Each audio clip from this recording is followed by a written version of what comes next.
when you go out to like conferences and stuff, do you well, not so much now in COVID, Right. but Yeah, did you get like a chance to present it to people outside your university? And yeah. So I think in the last year, the only conference I've been to is the BTS conference.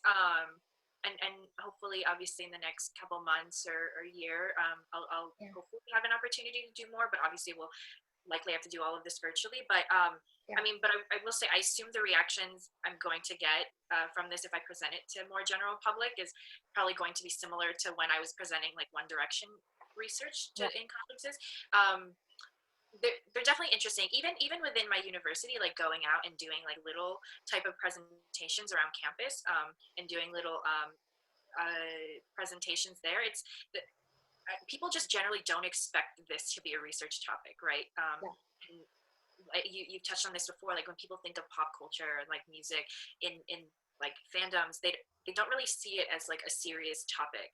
And so I remember one moment that sticks with me is at my university they do this like thesis presentation competition where you it's a 3-minute thesis competition. So yeah, you it's like a 2-week long thing where students come and present their research, but you only have like 3 minutes, and there's like all these rounds and stuff. So I don't know why I entered it. I'm pretty sure like my advisor was like, oh, you should just sign up, and I was terrified. And I'm sure you would know, like condensing everything into 3 minutes and trying to explain the entire research is it's quite a bit, and it's actually more difficult than people think. But so I entered the first round, and I got into the top 3. So then I moved into like the next one. Eventually I made it into the semifinals, which was held in like an auditorium, which was terrifying. So you can imagine like coming up there and like your screen pops up and the first thing people see is like One Direction.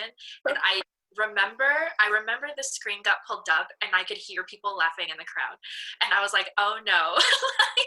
And but I did my thing and ended up getting into the top 3 and went into the final round. So it was a lot of fun. But you know, that was the first time I had ever shown like anybody outside of my department that type of research, and so I understood that people were going to see it as a little bit odd. But I mean, the fact that there were judges and like faculty members who were like, oh, okay, like this is pretty good, was really encouraging.